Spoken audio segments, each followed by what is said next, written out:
51 சங்கீதம் 11 வசனத்தை வாசிக்கலாமே. உமது சமூகத்தை விட்டு என்னை தள்ளாமலும் 10 வாசிங்க. தேவனே, சுத்த இருதயத்தை என்னிலே சிருஷ்டியும், நிலைவரமான ஆவியை என் உள்ளத்திலே புதுப்பியும். போதும். என்னவா? தேவ சுத்த இருதயத்தை என்னிலே சிருஷ்டியும், நிலைவரமான ஆவியை என் உள்ளத்துல கொடுங்க. தேவ ஆவியே நம்ம உள்ளத்துல வரும்போது என்னென்ன காரியங்கள் மாற்றங்கள் நடக்கும் என்று சொல்லி நம்ம வேதத்துல பார்க்க போகிறோம். 11 வசனத்தை வாசிக்கலாமே.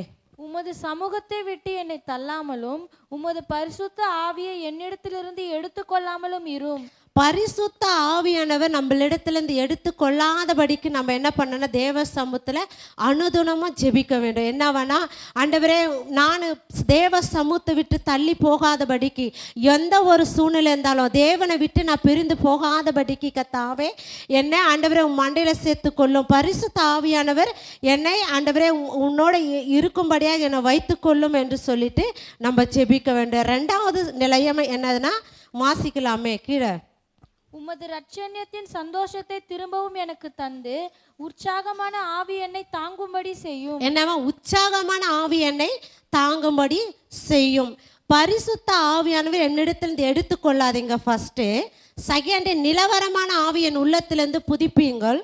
தேர்டு உற்சாகமான ஆவி எனக்கு தாங்கும்படி செய்யுங்க. இந்த ஆவி, தேவ பலன், தேவ கிருபை, இது எல்லாம் இருந்தால் தான் ஒரு கிறிஸ்துவ லைஃப்பில் நம்ம போக முடியும். அப்போ இந்த 3 காரியங்கள் கீழே கூட வாசிக்கலாமே. ரோமர் எழுத புத்தகம் 5ஆம் அதிகாரம், ரோமர் 5 வாசிக்கலாமே. மேலும் நமக்கு அருளப்பட்ட பரிசுத்த ஆவியினாலே தேவ அன்பு நம்முடைய இருதயங்களில் ஊற்றப்பட்டிருக்கிறபடியால் அந்த நம்பிக்கை நம்மை வெட்கப்படுத்தாது. என்னவா? நீ தேவ சமூகத்தில் போய் தேவ பரிசுத்த ஆவியானவருக்காக நீ ஜெபிக்கிற வேலையில், ஆண்டவரே என்னிடத்தில் இந்த உம்முடைய ஆவியை எடுத்துக்கொள்ளாதீங்க, நிலவரமான ஆவி என் உள்ளத்தில் புதுப்பிங்க, உற்சாகமான ஆவி எனக்கு தாங்கும்படி செய்யுங்க. தேவ ஆவியானவர் நடத்துகிறவர்கள் ஒருபோத வெட்கப்பட்டு போகாதபடிக்கு அவர் கரத்தினால மூடி காக்கிற தேவன். அப்போ இந்த பரிசுத்த ஆவியானவர் நம்ம தேவ அன்பை கொடுக்கிறவர். இந்த பரிசுத்த ஆவியானவர் நடத்துதல் எப்படி இருக்குன்னா, நம்ம வாழ்க்கையில் ஒரு மாற்றத்தை கொடுக்கும், நம்ம வாழ்க்கையில் ஒரு ஜெயத்தை கொடுக்கும். நம்ம தேவ பரிசுத்த ஆவியானவர் நடத்துகிற வேலையில் அவர் எப்படியெல்லாம் நம்மளோடு உறவாடுவார், நம்ம எப்படியெல்லாம் அவர் வழி நடத்துவார். இன்னொரு வசனத்தில் கூட வாசிக்கலாம். எபேசியர்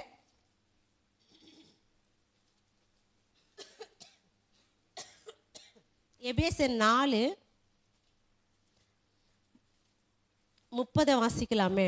அன்றியும் நீங்கள் மீட்கப்படும் நாளுக்கென்று முத்திரையாக பெற்ற தேவனுடைய பரிசுத்த ஆவியை துக்கப்படுத்தாதிருங்கள். போதும். பரிசுத்த ஆவியானவரை என்ன பண்ணக்கூடாது? துக்கப்படுத்தக்கூடாது. ஆனால் நம்ம துக்கப்படுத்தாத இருக்க முடியுமானா முடியாது. பரிசுத்த ஆவியானவருக்கு ஏதோ ஒரு சூழ்நிலை நம்ம மாம்சத்துக்கு இடம் கொடுத்துடுவோம். மாம்சத்துக்கு விரோதமான சில ஆவிக்கு விரோதமாக நம்ம மாம்சத்தில் செயல்படுத்தும்போது பரிசுத்த ஆவி நம்மளுக்கு உணர்த்துகிற தேவன் தான் இந்த துக்கப்படுத்துகிற பரிசுத்த ஆவியானவர். அப்போ நம்ம பரிசுத்த ஆவியானவர் நம்ம உணர்த்துறாருன்னா எதற்காகனா அவருடைய அன்பின் பிள்ளைகளாக நம்ம வாழ்வதற்கு. நம்ம பரிசுத்த ஆவியை நம்ம உள்ளத்தில் வரும்போது என்னென்ன மாற்றங்கள் நம்ம இருதயத்தில் பரிசுத்த ஆவியை நடத்துகிறார் அப்படி நம்மளை அறிந்து கொள்ள முடியும்னா அந்த மாற்றங்களை குறித்து நம்ம நடைமுறை வாழ்க்கையில் நம்ம மற்றவங்களிடத்துல பேசுறது, நம்ம மற்றவங்களிடத்துல பழகிறதுல நம்ம எப்படி தியாகத்தோடு வாழ்கிறோம், அந்த பரிசுத்த ஆவியானவர் நடத்துதலை நம்ம பார்க்க போகிறோம். முதலாவது, பரிசுத்த ஆவியானவர் நடத்துகிற இருதயத்தில் எப்படிப்பட்ட உணர்வு கொடுப்பாருன்னா, பாவ மன்னிப்பை பெற்றவர்களாய் வாழ முடியும். நம்ம பாவ மன்னிப்பு பெற்றவர்கள் தான் பரிசுத்த ஆவியானவரை நடத்தப்பட முடியும். அப்போ அது நம்ம வாசிக்கலாம். அப்போஸ்தலர் புத்தகம் 2ஆம் அதிகாரம் 38 வாசிக்கலாமே. பேதுரு அவர்களை நோக்கி, நீங்கள் மனம் திரும்பி ஒவ்வொருவரும் பாவ மன்னிப்புக்கென்று இயேசு கிறிஸ்துவின் நாமத்தினாலே ஞானஸ்தானம் பெற்றுக்கொள்ளுங்கள், அப்பொழுது பரிசுத்த ஆவியின் வரத்தை பெறுவீர்கள். முதல்ல என்னவா? நீ பரிசுத்த ஆவியான பெற்று இருக்கிற தேவ பிள்ளையா இருக்கிறனா பாவ மன்னிப்பு பெற்றிருக்கணும். மனம் திரும்புதலுக்கு ஏற்ற பாவ மன்னிப்பு. இப்போ நம்ம என்ன சொன்னோம், நான் பாவ மன்னிப்பு நிச்சயத்தை பெற்றுக்கினேன் அப்படின்னு சொல்லிட்டு சொல்லுவாங்க. ஆனால் மனம் திரும்பி பாவ மன்னிப்பு பெற்றிருக்கிறோமா? அப்போ மனம் திரும்புதலுக்கு ஏற்ற கனி என்ன? பாவ மன்னிப்பை பெற்றவர்களாக இருக்க வேண்டும். அப்போ மனம் திரும்புகள் வாழ்கிற மனுஷனோட வாழ்க்கை பாவ மன்னிப்பு பெற்றவர்களாக வாழ முடியும். 2வது சங்கீதம் 130 4 வாசிக்கலாமே. உமக்கு பயப்படும்படிக்கு உம்மிடத்தில் மன்னிப்பு உண்டு. கர்த்தருக்கு நீ பயந்தனா அவர் இடத்துல என்ன பெற்றுக்கொள்ளலாம்? மன்னிப்பு பெற்றுக்கொள்ளலாம். அப்போ பாவ மன்னிப்பு பெற்றவர்கள் கர்த்தருக்கு பயப்படுவாங்க. எந்த ஒரு காரியத்தை செஞ்சாலும் இது கர்த்தருக்கு பிரியமா, நான் போகிற காரியம் கர்த்தருக்கு பிரியமா, இந்த காரியத்தை கர்த்தர் என் வாழ்க்கையில் நிறைவேற்றுவாரா, இந்த காரியத்தை என் கர்த்தர் என்னை நடத்துவாரா அப்படின்னு சொல்லிட்டு கர்த்தருக்கு எல்லா காரியத்திலும் நம்ம பயந்துனா ஏதோ நடந்துடுமோ அப்படி கிடையாது.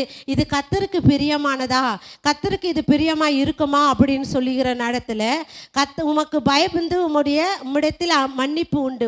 கர்த்தருடைய சமூகத்தில் பயப்படுறவங்களுக்கு ஒரு மன்னிப்பு பெற்றுக்கொள்ள முடியும். 2வது பாவ மன்னிப்பு பெற்றவர்கள் மனம் திரும்பி பாவ மன்னிப்பை பெறுவார்கள். 2வது உமக்கு பயந்தவர்கள் பாவ மன்னிப்பை பெற்றுக்கொள்வார்கள். என்ன சொல்லுங்க பார்க்கலாம். கர்த்தருக்கு பயந்தவர்கள் என்ன மன்னிப்பு பெறலாம்? பாவ மன்னிப்பு பெறலாம். அப்போ பரிசுத்த ஆவியானவர் உள்ளத்தில் இருக்கிறவர்கள் இந்த பாவ மன்னிப்பை பெற்றுக்கொள்ள முடியும். இன்னொரு வசனத்தோட வாசிக்கலாம். தானியேல் புத்தகம்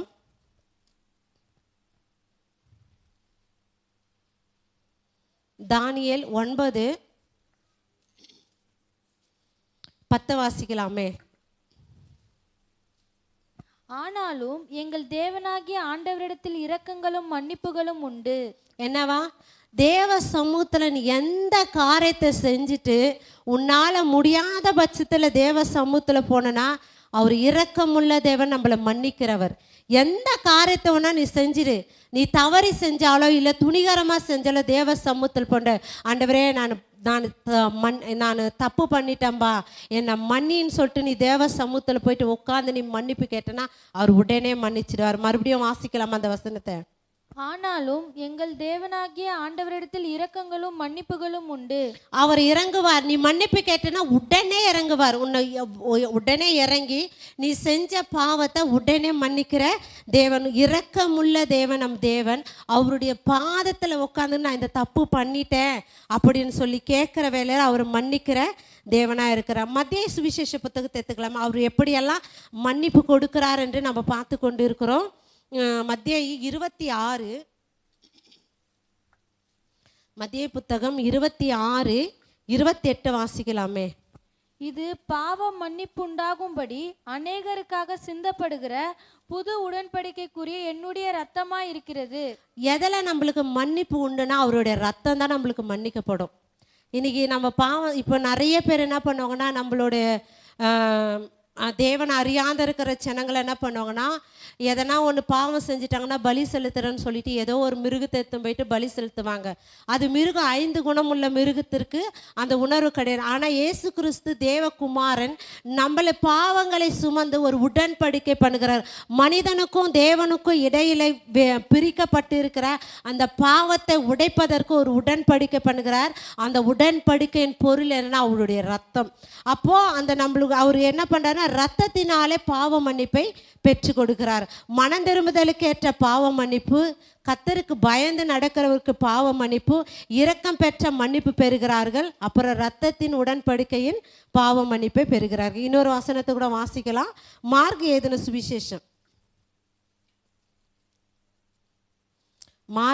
சுவிசேஷம் 1ஆம் அதிகாரம் 4ஆம் வசனத்தை வாசிக்கலாமே. யோவான் வனாந்தரத்தில் ஞானஸ்தானம் கொடுத்து பாவ மன்னிப்புக்கென்று மனதிரும்பலுக்கேற்ற ஞானஸ்தானத்தை குறித்து பிரசங்கம் பண்ணி கொண்டிருந்தான். என்னவா? நீ மனம் திரும்பினா உடனே அடுத்த காரியத்துக்கு நீ பாவ மன்னிப்பு பெற்றவங்க அடுத்தது என்ன ரெண்டாவது படிக்கு போறவங்க ஞானஸ்தானம் எடுக்க வேண்டும். நான் இயேசு கிறிஸ்து என் சொந்த இரட்சகராக ஏற்றுக்கொண்டேன், எந்த ஒரு சூழ்நிலை இருந்தாலும் தேவனுக்காக மாத்திர வாழ்வேன் என்று சொல்லி தேவனுக்காக தன்னை உகர்ந்து என்ன பண்ணனா ஞானஸ்தானம் கொடுக்கணும். அப்போ முதலாவது படி வந்து நீ தேவ பரிசுத்தாவியன் உன் இருதயத்தில் ஆளுகை செய்கிறார் என்று சொன்னால் பாவ மன்னிப்பு பெற்றவர்களாக வாழ முடியும். பரிசுத்த ஆவியானவர் ஒவ்வொரு மனுஷன் இருதயத்தில் ஆளுகை செய்கிறார்னா முதலாவது படி அந்த மனுஷனுக்குள்ள இருக்குது பாவ மன்னிப்பு பெற்றிருக்கிறோமா. ஒரு மனுஷனை நம்மளை பார்த்து பகைக்கிறான்னா அந்த மனுஷனிடத்த மறுபடியும் நம்ம அவங்கக்கிட்ட ஒரு ஐக்கியம் இருக்குதா, அதுதான் பாவ மன்னிப்பின் நிச்சயம். பாவ மன்னிப்பு பெற்றவர்களுடைய இருதயம். எந்த மனுஷனிடத்துல நம்ம சண்டையோ ஏதோ ஒரு விதத்தில் தேவனை துக்கப்படுத்துகிற காரியம் செஞ்சோம்னா அந்த பாவ மன்னிப்பு பெற்றவர்களாக இருக்க வேண்டும். முதலாவது தேவன் என் பரிசுத்த ஆவியானவர் என் இருதயத்தில் ஆளுகை செய்து கொண்டு இருக்கிறார் அப்படின்னு ஒரு நிச்சயத்தை பாவ மன்னிப்பு பெற்றிருக்கிறோமா. ரெண்டாவது என்ன பண்ணணுமா, பரிசுத்த ஆவியானவர் இருக்கும் இருதயத்தில் அவர் இரண்டாவது காரியம் ஞானஸ்தானம் பெற்றவர்களாக இருக்க வேண்டும். ஹல்லேலூயா, ஹல்லேலூயா. என்னவா இருக்க வேண்டும், ஞானஸ்தானம் எடுத்தவர்களாக இருக்க வேண்டும். இப்போ ஞானஸ்தானம்னா என்னன்னா, ஐயோ ஞானஸ்தானம்னா ஒரு பெரிய ஒரு ஏதோ ஒரு சம்பவம் பழுகுது. சில பேர் சொல்லுவாங்க ஞானஸ்தானம் எடுத்தால் பேய் ஓடிடும், ஞானஸ்தானம் எடுத்தால் வியாதி நீங்கிடும், ஞானஸ்தானம் எடுத்தால் எந்த ஒரு சத்துருக்களும் நம்மளை தொடாது. அப்படி கிடையாது. நீ பாவ மன்னிப்பு பெற்றவனாக இருந்தால் இருதயத்தை விருத்து சேதனம் நான் தேவனுக்கு மாத்திர வாழ்வேன் அப்படின்னு சொல்லிட்டு ஞானஸ்தானம் எடுக்கணும். இப்போ ஞானஸ்தானம் நம்ம பிள்ளைங்களை கூட ஞானஸ்தானம் எடுத்தாங்க, உணர்வே இல்லை அந்த ஞானஸ்தானம். எப்படின்னு கேட்டால் எதுக்காக நீ ஞானஸ்தானம், எங்கள் அம்மா எங்கள் அப்பா சர்ச்சுக்கு வராங்க, அவங்க ஞானஸ்தானம் எடுத்தாங்க, அதில் ஞானஸ்தானம் எடுத்துட்டேன். அப்போ அந்த பிள்ளைகள் இருதயத்தில் அந்த பாவ உணர்வு வரல. அதனால தான் என்ன பண்ணுறாங்க, பாவத்தை மேற்கொள்ள முடியவில்லை. அப்போ நீ பாவ மன்னிப்பு நிச்சயத்தை பெற்றிருந்தா உடனே என்ன பண்ணோம், நான் பாவியான மனுஷன், எந்த பாவத்திலேருந்து எனக்கு விடுதலை வேணும்னா அவருடைய ஞானஸ்தானம்.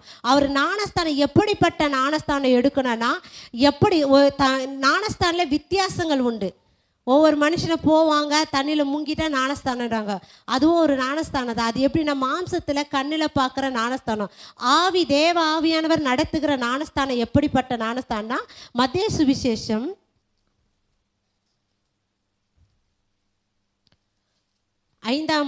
3ஆம் அதிகாரம் 11 வாசிக்கலாமே. மனம் திரும்புதலுக்கென்று நான் ஜலத்தினால் உங்களுக்கு ஞானஸ்தானம் கொடுக்கிறேன், எனக்கு பின் வருகிறவரோ என்னிலும் வல்லவராய் இருக்கிறார், அவருடைய பாதரட்சைகளை சுமக்கிறதற்கு நான் பாத்திரன் அல்ல, அவர் பரிசுத்த ஆவியினாலும் அக்கினியினாலும் உங்களுக்கு ஞானஸ்தானம் கொடுப்பார். ஹல்லேலூயா. என்னவா, மனம் திரும்புதலுக்கு ஏற்ற ஃபர்ஸ்ட் நீ மனம் திரும்பிட்டு அப்போ தண்ணியில் ஞானஸ்தானம் எடுக்கிற. ஆனால் தேவனுக்காக வாழ்கிறவங்க அக்கினியில் ஞானஸ்தானம் எடுப்பாங்க. ஹல்லேலூயா. எத்தனை பேர் அக்கினியில் ஞானஸ்தானம் எடுத்திருக்கிறீங்க? உணர்ந்து நான் தேவனுக்காக வாழ்வேன். அந்த ஒரு சூழ்நிலை நெருக்கம் இருக்கணும்.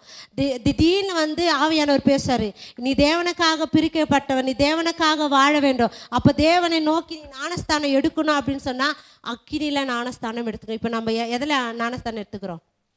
யாரெல்லாம் அக்கினியில் ஞானஸ்தானம் எடுத்தீங்க? அக்னி ஞானஸ்தானா போயிட்டு அக்னி கடலில் போட்டு முங்கி எடுக்கிற அக்னியில் அவருடைய ஆவி, அவருடைய அபிஷேகம் அனட்டிங் அது ஒவ்வொரு உறுப்புகளிலும் பாய்ந்து இருக்க வேண்டும். அதுதான் அக்னியின் ஞானஸ்தானம். இப்போ நம்ம எடுத்திருக்கிறது எந்த ஞானஸ்தானம்? அக்கினி ஞானஸ்தானம். அடுத்த ஞானஸ்தானத்துக்கு நம்ம கடக்க வேண்டும். என்ன ஞானஸ்தானத்துக்கு? அக்கினி ஞானஸ்தானம். ஞானஸ்தானம் பெற்றவர்கள் எதில் பெற வேண்டும்னா அக்கினி ஞானஸ்தானம் பெற்றுக்கொள்ள வேண்டும். அடுத்ததாக இன்னொரு ஞானஸ்தானம் என்ன எப்படி எடுக்க வேண்டும்னா, மார்கு சுவிசேஷம்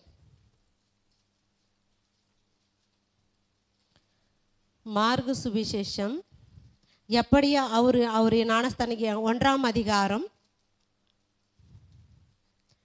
8 வாசிக்கலாம். நான் ஜலத்தினால் உங்களுக்கு ஞானஸ்தானம் கொடுத்தேன், அவரோ பரிசுத்த ஆவியினால் உங்களுக்கு ஞானஸ்தானம் கொடுப்பார் என்று பிரசங்கித்தான். என்னவா, யோவான் ஸ்நானகன் பிரசங்கிக்க பண்ணி கொண்டு இருக்கிறாரு. நான் என்ன பண்ணணுமா, அந்த வசந்த வாசி. நான் ஜலத்தினால் உங்களுக்கு ஞானஸ்தானம் கொடுத்தேன், அவரோ பரிசுத்த ஆவினாலே உங்களுக்கு ஞானஸ்தானம் கொடுப்பார் என்று பிரசங்கித்தார். எனவே நான் ஜலத்தினால் உங்களுக்கு ஞானஸ்தானம் கொடுத்து அவரோ பரிசுத்த ஆவினார் உங்களுக்கு ஞானஸ்தானம் கொடுப்பார். முதல் பார்த்தா அக்கினியிலே ஞானஸ்தானம் எடுக்க வேண்டும், ரெண்டாவது பரிசுத்த ஆவினார் ஞானஸ்தானம் எடுக்க வேண்டும். அப்போ பரிசுத்த ஆவியானவர் ஞானஸ்தானம்னா என்ன? பரிசுத்த ஆவியானவர் வரும்போது நீங்க எப்படி இருக்க வேண்டும்னு வசனம் சொல்லுகுதே, அதை தான் நம்ம பார்க்குறோம். பரிசுத்த ஆவியானவர் உன் இருதயத்தில் ஆட்கொண்டு நடத்தினார்னா நீ அக்கினியில் ஞானஸ்தானம் எடுத்திருக்கணும். அப்புறம் பரிசுத்த ஆவியானவர்னால ஞானஸ்தானம் எடுக்கணும். எந்த ஒரு காரியமாக இருந்தாலும் தேவ சமூகத்தில் உட்காந்து, ஆண்டவரே நான் இதை செய்யலாமா, ஆண்டவரே நான் இங்கே போகலாமா, ஆண்டவரே நான் இதை பண்ணலாமா, ஆண்டவரே இது உமக்கு பிரியமா, அப்படி இருதயம் உள்ளவர்கள் தான் பரிசுத்த ஆவியானவரா ஞானஸ்தானம் எடுத்தவர்கள். அப்போ பரிசுத்த ஆவியானவர் ஞானஸ்தானம் எடுக்கணுமா? கன்ஃபார்மாக எடுக்கணும். ஒவ்வொரு மனுஷன் இருதயத்திலும் அந்த பரிசுத்த ஆவியானவர் ஞானஸ்தானம் நிரப்பப்பட்டவர்கள் எந்த ஒரு சூழ்நிலை எப்படியாப்பட்ட காரியம் இருக்கட்டும் அந்த காரியத்தை ஜெயமாய் முடிக்க தேவனால் கூடும் அப்படின்னு விசுவாசத்தை கொண்டு நடத்துகிறது தான் இந்த பரிசுத்த ஆவியானவர் ஞானஸ்தானம். தண்ணீர் முழுகின ஞானஸ்தானம் எடுத்தவர்கள் எப்படி இருந்தாலும் ஐயோ அந்த விசுவாசமே இருக்காது.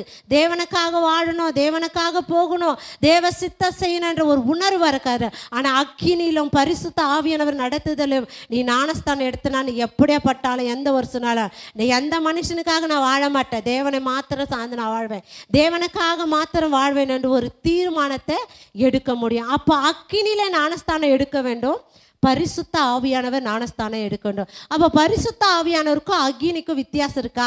ஆமாம், கண்டிப்பாக இருக்கிற. பரிசுத்த ஆவியானவர் நடத்துவார், அக்கினியானவர் உன்னை உணர்த்தி பலப்படுத்துவார். அப்போ ஒவ்வொரு காரியத்திலும் நீ ஞானஸ்தானம் எடுக்கும்போது சில பேர் எத்தனையோ வருஷங்கள் சபையில் இருப்பாங்க, ஆனால் ஞானஸ்தானத்துக்கு ஒப்பே கொடுக்க மாட்டாங்க. ஏன்னு கேட்டால் ஞானஸ்தானம் எடுத்தா இதை செய்யக்கூடாது, அதை செய்யக்கூடாது, அங்கே போகக்கூடாது, இங்கே போகக்கூடாது அப்படின்னு சொல்லி ஒரு கட்டுப்பாட்டுக்குள்ளே வைத்திருவாங்கள் என்று சொல்லி பயந்து அவங்க ஞானஸ்தானம் எடுக்க மாட்டேன். இந்த ஞானஸ்தானம் என்பது உனக்கும் தேவனுக்கும் இருக்கிற ஒரு உடன்படிக்கை. அந்த உடன்படிக்கை பண்ணும்போது பரிசுத்த ஆவியானவர் நிற்பார். பரிசுத்த அக்கினியின் அபிஷேகமும் பரிசுத்த ஆவியானவர் அபிஷேகமும் பெற்றவர்கள் இந்த ஞானஸ்தானத்தை எடுப்பார்கள். இன்னொரு ஞானஸ்தானம் யோவான் சுவிசேஷம், லூக்கா எடுக்கலாமே,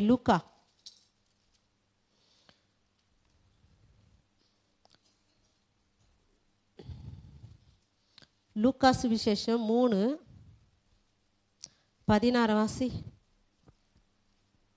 யோவான் எல்லாருக்கும் பிரதியுத்தரமாக, நான் ஜலத்தினால் உங்களுக்கு ஞானஸ்தானம் கொடுக்கிறேன், என்னிலும் வல்லவர் ஒருவர் வருகிறார், அவருடைய பாதரட்சைகளை வாரை அவிழ்க்கிறதற்கு நான் பாத்திரன் அல்ல, அவர் பரிசுத்த ஆவியினாலும் அக்கினினாலும் உங்களுக்கு ஞானஸ்தானம் கொடுப்பார். என்னவா? இயேசு கிறிஸ்து நீ சொந்த இரட்சகராக ஏற்றுக்கிறானா பரிசுத்த ஆவியின் அக்கினியின் அபிஷேகம், பரிசுத்த ஆவியானவரின் அபிஷேகம், பரிசுத்த அக்னியின் அபிஷேகம் ரெண்டும் சமமாக நிற்கும். அப்போ எப்படி இந்த தேவ ராஜ்யத்தின் பிள்ளைகள் பரிசுத்த ஆவியானவர் இயேசு கிறிஸ்து தன் சொந்த இரட்சகரை ஏற்றுக்கொண்டவர்கள் இந்த ரெண்டு அபிஷேகத்தையும் பரிசுத்த ஆவியின் அக்கினியின் அபிஷேகத்தை ஒவ்வொரு மனுஷனும் பெற்றுக்கொண்டு இருக்க வேண்டும். அப்போ பரிசுத்த ஆவியானவர் நடத்துகிற ஒவ்வொரு இருதயத்திலும் மனந்திரும்புதலுக்கேற்ற மன்னிப்பு பெற்றிருக்கணும். ரெண்டாவது மனந்திரும்புதலுக்கு ஏற்ற ஞானஸ்தானம் பெற்றிருக்கணும். என்னவா? மனந்திரும்புதலுக்கு ஏற்ற ஞானஸ்தானம் பெற்றிருக்கும். அந்த மனந்திரும்புதலுக்கு ஏற்ற ஞானஸ்தானம் அக்கினியின் ஞானஸ்தானம், பரிசுத்த ஆவியானவர் ஞானஸ்தானம், பரிசுத்த அக்கினி சமம். அதை கலந்து அந்நிய பாஷை பேசுவாங்க. சில பேர் உணர்த்துவார் தேவன், ஆவியானவர் சொல்லுவார். சில பேர் அந்த ஆவியில் வித்தியாசங்கள் வேறுபட்டு இருக்கும். பரிசுத்த ஆவியான நடத்துல பல வகைகள் உண்டு. அந்த பல வகைகளை இந்த ரெண்டு காரியங்கள் ஒவ்வொரு மனுஷனுக்கு இருந்தனா அவன் ஜெயம் பெற்றவனாய் வாழ முடியும். இன்னொரு வசனத்துக்குள்ள இந்த ஞானஸ்தானத்தை குறித்து இன்னொரு வசனத்தை வாசிக்கலாம். அப்போஸ்தலர் புத்தகம் 10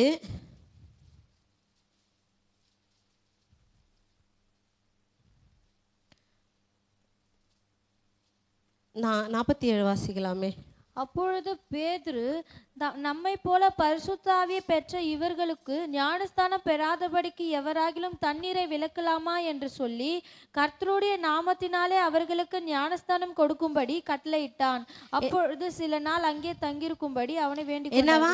தண்ணீரின் ஞானஸ்தானம் விலக்க கூடாது. முதல்ல நீங்க வந்து ஞானஸ்தானம் எதுல எடுக்கணும்னா தண்ணியில தான் எடுக்கணும். அதுக்கப்புறம் தான் பரிசுத்த ஆவியானவர் அபிஷேகம், அக்னியின் அபிஷேகம் இதெல்லாம் படுவதற்கு அவங்களுக்கு தடை பண்ணக்கூடாது. தண்ணியில் ஞானஸ்தானம் எடுக்கிறவர்கள் தடை பண்ணக்கூடாது. இப்போ சில பேர் வந்து அந்தரங்கத்தில் பாவம் செய்வாங்க.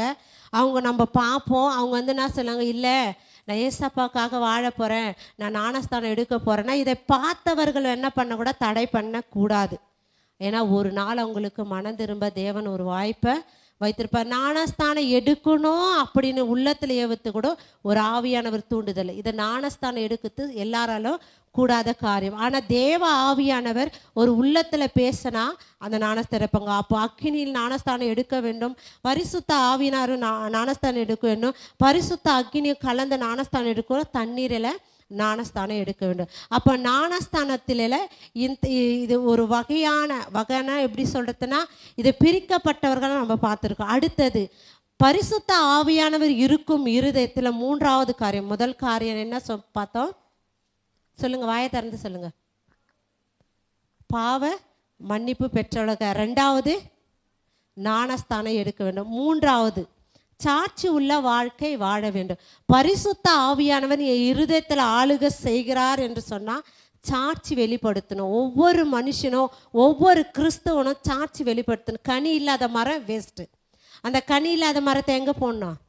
அக்கினி கடையில் தான் போடணும். அந்த கனி இல்லாத மரத்தை எடுத்து போயிட்டு ஏதோ எந்த ஒரு மனுஷனும் வேலைங்கத்த மரத்தில் போய்ட்டு அந்த நிழலில் கூட தங்க முடியாது, அது எரிக்கத்தான் பயன்பட முடியும். அப்போது கனி சாட்சி உள்ள வாழ்க்கையை வந்து வெளிப்படுத்த வேண்டும். அப்போஸ்தலர் புத்தகம்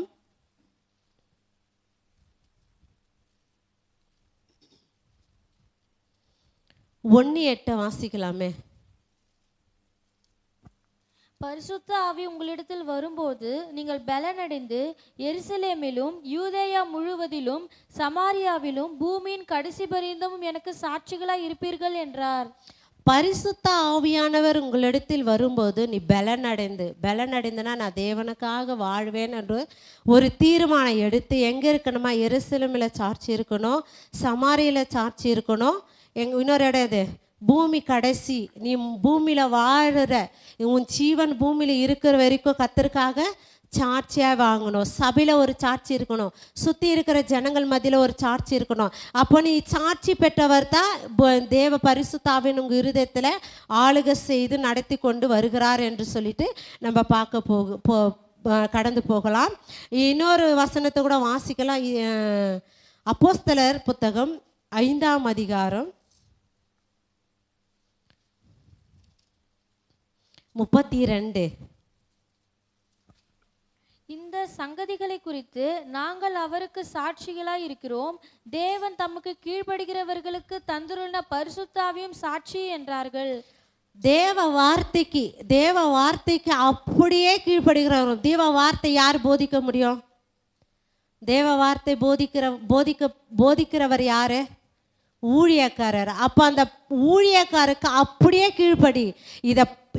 இதை செய்யுமா அப்படின்னு சொன்னாரா உடனே அப்படியே கீழ்ப்படிந்து செஞ்சிட்டேன்னா அது பரிசுத்த ஆவியானவர் உங்களை சாட்சி உள்ளவர்கள் எங்கன்னா ஊழியக்கார் மத்தியில் ஒரு சாட்சியை கொடுக்கிறார்.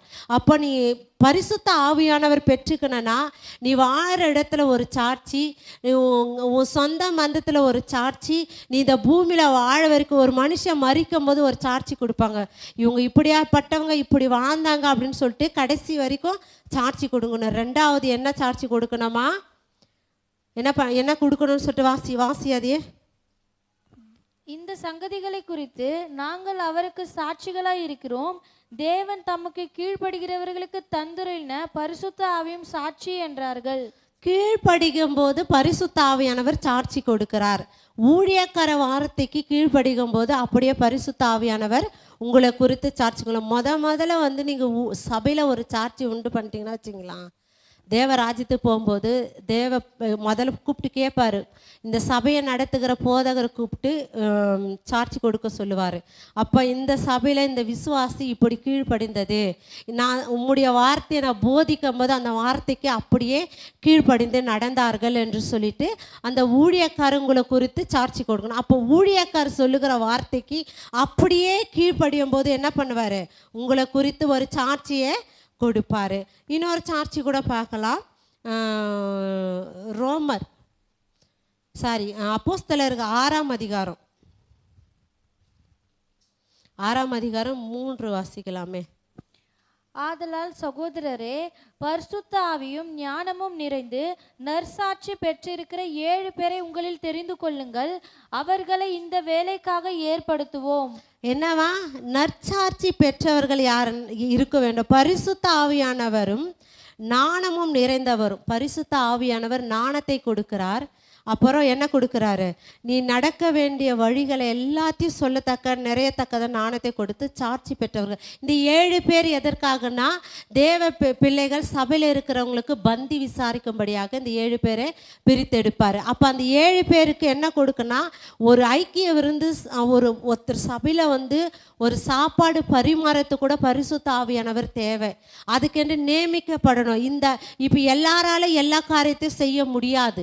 இந்த காரியத்தை செய்யணும். ஒருத்தருக்கு குழம்பு ஊற்றினா அந்த குழம்பு ஊற்றத்துக்கு கூட அளவு தேவைன்னா அது பரிசுத்த ஆவியானவர். ஒரு குழம்புல ஒரு உப்பு போட தேவைன்னா, ஒரு காரம் போடணும், ஒரு சாப்பாடு பதம் பாக்கத்துக்கு எடுக்குதுன்னா பரிசுத்த ஆவியானவர். ஒரு சின்ன சின்ன ஐக்கிய விருந்து செய்யறது கூட இந்த பரிசுத்த ஆவியானவர் ஞானத்தினால் நிரப்பரும். ஏனோ தானெல்லாம் ஐக்கிய விருந்தை செய்ய முடியாது. ஞானம் நிறைந்தவர்கள் தான் இந்த ஐக்கிய விருந்தை செய்ய முடியும். அதனால தான் சொல்றாரு, பரிசுத்த ஆவியானவர் நீங்க நடத்தப்படுகிறன்னா ஞானத்தினால நிரப்பினாதான் இந்த ஐக்கிய விருந்தை செய்ய முடியும். குழம்பு ஊத்துறதுக்கோ பொரியல் வைக்கிறதுக்கோ சாப்பாடு பரிமாறத்துக்கு கண்டிப்பா ஞானம் நிறைந்தவர்கள் இருக்க வேண்டும். ஒரு சாப்பாடு கீழே எடுத்து போய் கொட்டுனா நம்ம தேவ சமூகத்தில் கணக்கு கொடுக்கணும். இந்த பிள்ளை இந்த சகோதரன் எவ்வளவு சாப்பிடுவார். ஆனால் 2வது சாப்பாடு வைக்கிற மாதிரி முதல் சாப்பாடை வைக்கணும். ஏதோ வைக்கணும், தாறுமாறெல்லாம் வைக்கக்கூடாது. அது முதல் சாப்பாடு வைக்கும்போது அதை அளவோடு பார்த்து வச்சுட்டு அவங்கள பார்க்கணும். பரிமாறும் போது யாருக்கு என்ன தரணும், ஒரு ஆவியில் களி கூறணும். என் சகோதரர் திருப்தியாக சாப்பிட்றேன்னா, என் சகோதரர் திருப்தியாக சாப்பிட்றாங்களா, எந்த குறையில்லாதபடிக்கு சாப்பிட்றாங்களா, நல்லா சாப்பிட்றாங்களா, அவங்களுக்குள்ளே ஏதோ ஒரு குறை இருக்கிறதா, அதை கவனிக்கிறதுக்கு கூட பரிசுத்த ஆவியானவர் ஞானத்தினால நிரப்ப வேண்டும். இந்த ஆவி இருந்தால் தான் இதை செய்ய முடியும். நம்ம கர்த்தருடைய கிருபைனால நம்ம சபையில் இதை அளவில்லாத கொடுத்து அலையிலே சொல்லாமே ஹல்லேலூயா. எல்லாருமே சாப்பாடு பரிமாறும் போது அவங்க மேலே கண்ணு வச்சு, சப்போஸ் சாப்பாடே காலி ஆகிட்டா கூட பொறுமை காக்குறீங்க பார்த்தியா. கடைசியில் நம்ம சபையில் மேக்சிமம் ரொம்பலாம் ரேர் ஆகாது. ரொம்ப இதுவாக இருந்தோன்னா பொறுமையாக இருந்து காத்திருந்து, எதுவுமே இல்லைன்னா கூட வெறும் ரசத்தில் கூட சாப்பிட்டு திருப்தியாக போகிறீங்க பார்த்தியா. அதோட ஆசீர்வாதம் இந்த பூமியில் நீ பார்க்கவும் முடியும், பரலோக ராஜ்யத்தில் போகவும். எந்த ஒரு குறையும் இல்லை. உப்பே இல்லைன்னா கூட கம்முன்னு சாப்பிட்டு போகிறீங்க. அது எவ்வளோ பெரிய ஸ்லாக் தெரியுமா. அதில் யார் கொடுக்க முடியும்? பரிசுத்த ஆவியானவர் இருந்த என் சகோதரன் எனக்காக செஞ்சுருக்கிறான். என் சகோதரன் எனக்காக எவ்வளோ பிரயாசப்பட்டு செய்கிறாங்க. அந்த சாப்பாடை நம்ம எப்படி வீணாக்க முடியும்? ஒவ்வொரு சாப்பாடை நம்ம பார்க்குறோம்ல, அதுக்கெல்லாம் ஞானம் தேவை. பரிசுத்த ஆவியானவர் நடத்துகிற ஞானத்தினால இதை நடக்க நடக்க நடக்க நிச்சயமாக இதோடைய பலனை தருவார். நான் என்னை பொறுத்த வரைக்கும் கொஞ்சமாக இருந்தால் கூட அதை மீத்து எடுக்க தேவனை உதவி செஞ்சுருக்கிறேன். இது வருமோ வராதோ, கொஞ்சம் பொரியலோ ஒரு கூட்டோ, இது எல்லாருக்கும் சரியாக வருமோ வராதோ என்று சொல்லிட்டு நம்ம பார்க்குற வேலையில் கூட அதை சமமாக கொண்டு மீந்து எடுக்க உதவி செய்கிறாங்கண்ணா. அதனால் கர்த்தர் நாமத்துக்கு மகிமை உண்டாருக்கு. நம்ம சபையில் இது அளவில்லாத அபிஷேகத்தை தேவன் இந்த ஞானத்தின் ஆவியை கொடுத்துருக்குறான். உடனே இல்லைன்னா கூட பட்டுன்னு இறங்கி அப்படியே பம்பரம் எப்படி சுத்தம், ஒரு கயிறு மட்டும்தான் வெளிச்சா மட்டும் சருன்னு சுற்றுற மாதிரி நீங்கள் சுற்றுறீங்க பார்த்தியா. இதோட பலன் இங்கே மாத்திரம் இல்லை, உங்களோட சந்ததி மேலே இதை தேவன் வைப்பா. இதை செய்கிறவ சந்ததி எப்போதும் ஆசீர்வதிக்கப்பட்டிருக்கும். இந்த சந்ததி வேற லெவலில் கொண்டு போய் கர்த்தர் நிறுத்துவார் நான் விசுவாசிக்கிறேன். ஹல்லேலூயா. அப்போது இந்த பரிசுத்த ஆவியானவர் நடத்துகிறவர்கள் என்ன பண்ணணும்? வாசி அந்த வசனத்தை. ஆதலால் சகோதரரே, பரிசுத்த ஆவியும் ஞானமும் நிறைந்து நற்சாட்சி பெற்றிருக்கிற 7 பேரை உங்களில் தெரிந்து கொள்ளுங்கள், அவர்களை இந்த வேலைக்காக ஏற்படுத்துவோம். ஹல்லேலூயா. நம்ம சபையில் 7 பேர் இல்லை, எல்லாருமே இந்த அபிஷேகத்தை பெற்றவர்களாக இருக்கிறார்கள். அடுத்ததாக இந்த சாட்சி உள்ள வாழ்க்கை வாழ்வதற்கு இன்னொரு வசனத்தை கூட வாசிக்கலாம். ரோமர் புத்தகம் எடுக்கலாமே. ரோமர் 9ஆம் அதிகாரம்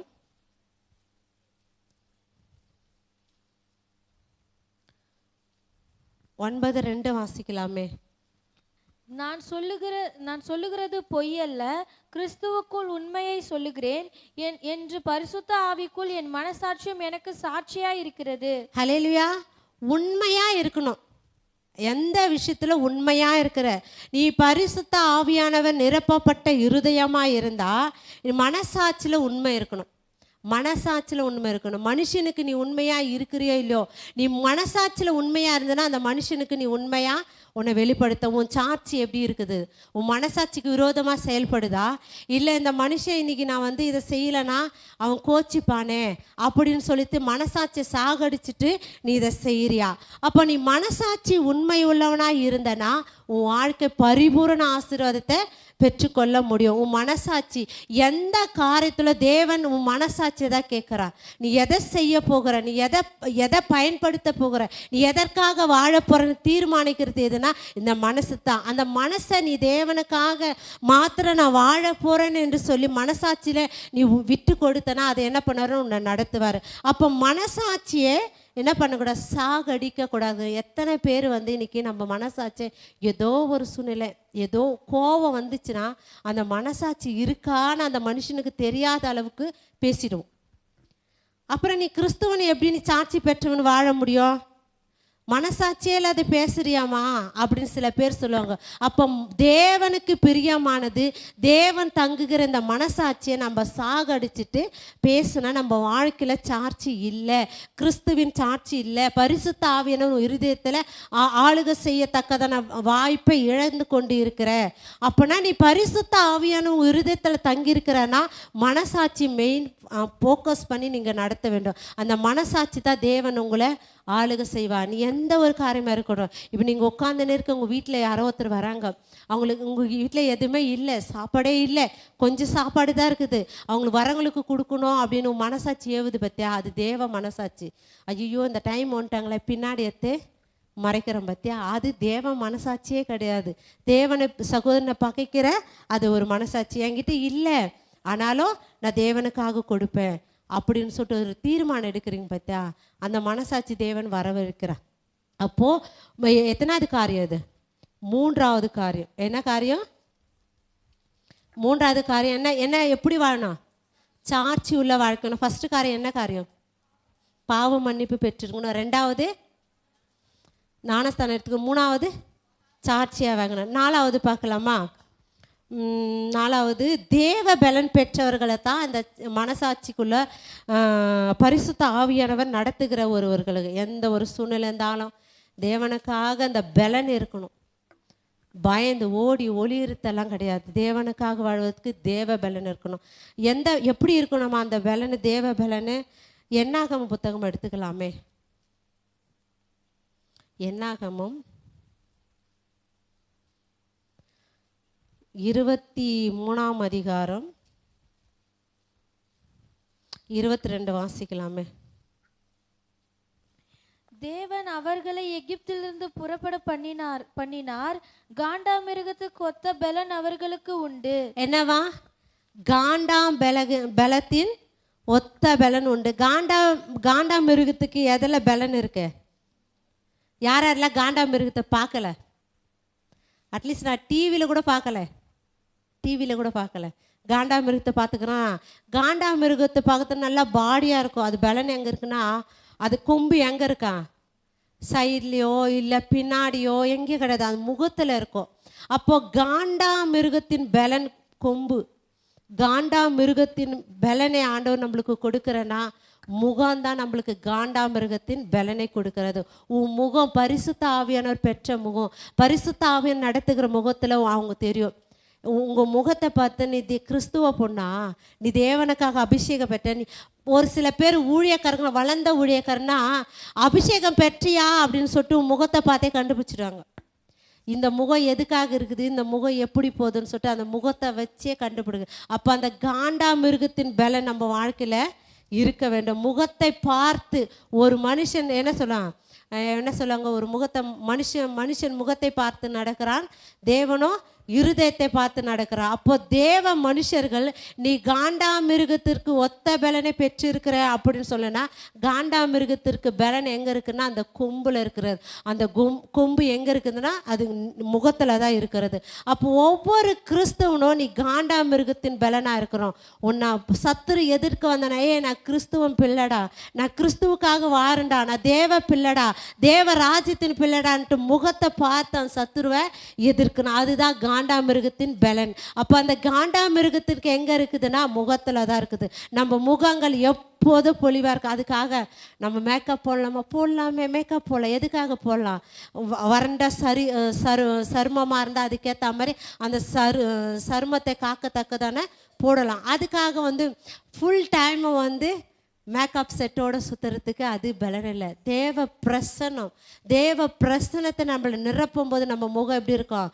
காண்டாமிருகத்தின் பலனாக இருக்கும். அந்த காண்டாமிருகத்துக்கு அந்த கொம்புல தான் இருக்கும். அந்த கொம்பு எங்கே இருக்குன்னா காண்டாமிருகம் முகத்தில் இருக்குது. அப்போ காண்டாமிருகத்தின் பலனை கர்த்தர் கொடுக்கிறார். இன்னொரு பலன், தேவ பலனை கூட பார்க்கலாம். சங்கீதம் புத்தகம் சங்கீதம் 28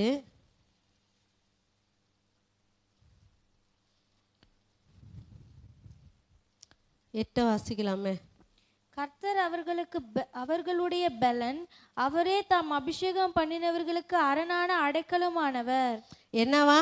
அவரே பலன், கர்த்தரே அவரே பலனா இருக்கிறார். என்ன எதில் இருக்கிறது அவர் பலனை? அரணான பலன் எங்கன்னா அபிஷேகத்தில் தான் இருக்கிறது. அவர் உன்னை அபிஷேகம் பெற்றுனா உனக்கு பலனை தருவார்.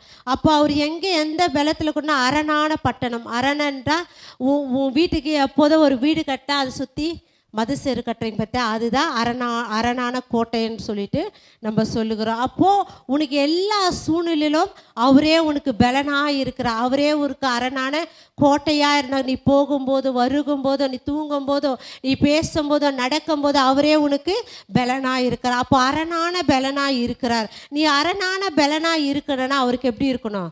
தேவ பலன் பெற்றவர்கள் அவரே உனக்கு அரணாக இருப்பார். நீ தேவ பலன் பெற்றிருக்கிறியா? தேவ பலன் பெற்றவர்கள் எந்த ஒரு சூழ்நிலை வந்தாலும் கலங்காமல் அப்படியே சிங்கத்தை போல் நிற்கணும். சிங்கம் முன்ன வச்ச காலை பின்ன வைக்க தோணவே தோணாது. செத்தால நான் சாவுன கட்ட நான் கர்த்தருக்காக வாழ்வேன். அதுதான் அரணான பலனுக்குள்ளே இருக்கிற மனிதனுடைய வாழ்க்கை. அப்போ அரணான பலன் ஒவ்வொரு மனுஷனுக்குள்ளே இருக்க வேண்டுமா? ஆமாம், கண்டிப்பாக. கிறிஸ்துவின் பிள்ளைகளுக்கு நான் அரணான கோட்டைக்குள்ளே இருக்கிறேன். தேவ பலத்தில் இருக்கிற தேவ ராஜ்யத்தின் பிள்ளைகள். தேவன் எப்போது எங்களுக்காக ஒரு சுற்றிலும் யோபுக்கு உண்டானதை எல்லாம் சுற்றி வேலி அடைத்தது போலோ எனக்கும் வேலி அடைத்து காத்து கொண்டு இருக்கிறார். எல்லா தீங்களும் எனக்கு அரணான பலனாய் இருக்கிறார்.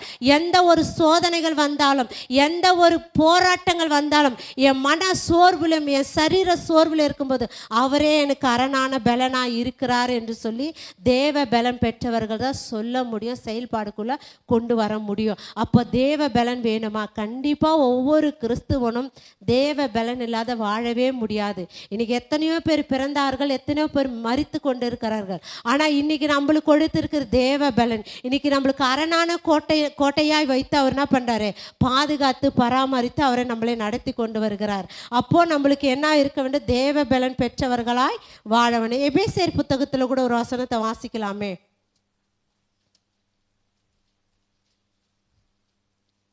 எபேசியர்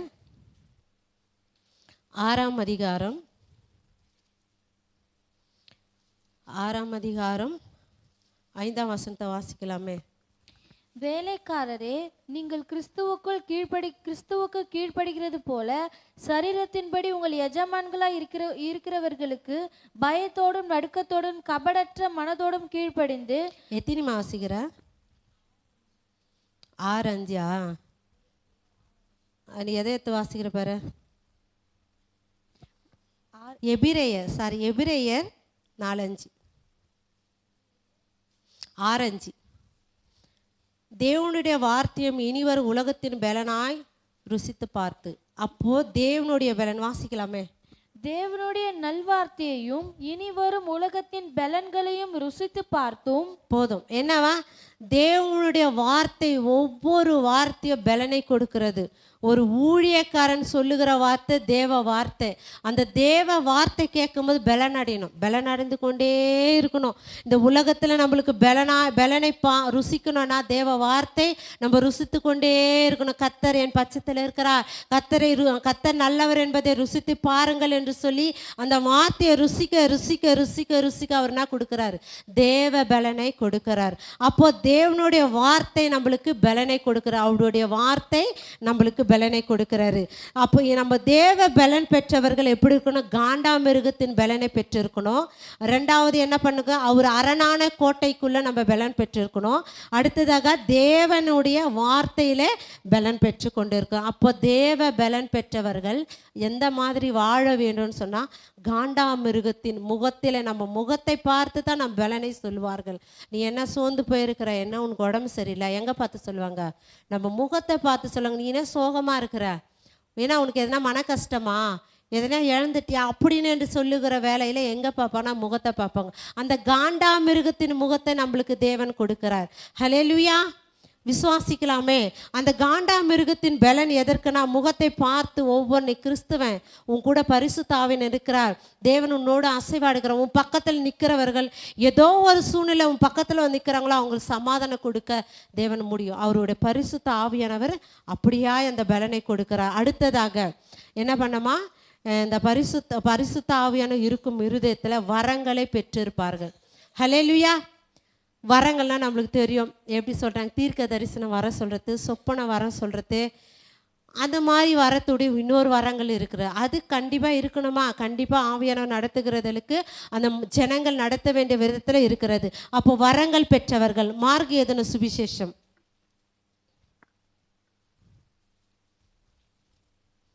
மார்க் எழுதின சுவிசேஷம் 13ஆம் அதிகாரம் 11 வாசிக்கலாமே. அவர்கள் உங்களை கொண்டு போய் ஒப்பு கொடுக்கும் பொழுது நீங்கள் என்ன பேசுவோம் என்று முன்னதாக கவலைப்படாமலும் சிந்தியாமலும் இருங்கள். அந்த நாழிகையிலே உங்களுக்கு எது அருளப்படுமோ அதையே பேசுங்கள். ஏனெனில் பேசுகிறவர் நீங்கள் அல்ல, பரிசுத்த ஆவியே பேசுகிறார். ஹல்லேலூயா. பரிசுத்த ஆவியானவர் பேசுகிறார். நீ ஒரு மனுஷனிடத்துல போயிட்டு ஒரு பஞ்சாயத்துக்கு போனா கூட அந்த இடத்துல பஞ்சாயத்தில் நீ ஒரு தீர்ப்பு சொல்லுறனா நிற்கிறனா, அந்த இடத்துல யார் உனக்கு பலனாய் கொடுத்து அங்கே பேசுவார்னா பரிசுத்த ஆவியானவர். அந்த மனுஷர் மத்தியில் கரெக்டான தீர்ப்பை சொல்கிறதுக்கு பேசத்தக்கதான வார்த்தையை கொடுக்கிறவர் இந்த பரிசுத்த ஆவியானவர். அப்போ நீ பேசணும். ஒரு சுவிசேஷம் சொல்லனாலும் நீ பேசணும். ஒரு ஜனங்கள் மத்தியில் இயேசு கிறிஸ்துவை அன்பை வெளிப்படுத்தினா நீ பேசணும். அப்போ நீ பேசத்தக்கதான பரிசுத்த ஆவியானவரே உங்களுக்கு தருவார். நீ எதுவுமே எனக்கு தெரியாது, எனக்கு எதுவுமே எப்படி பேசணும் கூட எனக்கு தெரியாது, நீ போ, நான் கூட இருக்கிறேன், நான் பேசுகிறேன், நீ போ அப்படின்னு சொல்லிட்டு பேசுகிற பரிசுத்த ஆவியானவர். வரம் பெற்றவர்கள் எப்படின்னா பேசுவாங்க, தேவனை குறித்து பேசுவாங்க, தேவனை குறித்து நற்சாட்சி சொல்லுவாங்க, தேவனுக்காக வாழத்தக்கதான வார்த்தைகளை சொல்லுவாங்க, ஒருத்தரை பலப்படுத்துவாங்க. அப்போ பேசுகிற பரிசுத்த ஆவியானவர். அப்போ வரத்தின் நம்ம பார்க்க வேண்டியது பேசுகிற வரத்தை. இன்னைக்கு அநேக பேர் கூட பேச்சு தன்மை இல்லாமல் இருக்கிறார்கள். ஆனால் கர்த்தருடைய நாமத்துக்கு மகிமை நம்ம எல்லாருக்கும் பேசத்தக்கதான வார்த்தை கொடுத்துக்கிறார். அப்போ வரம் என்பது பேசுகிறவர்கள். ரெண்டாவது யோவான் சுவிசேஷம்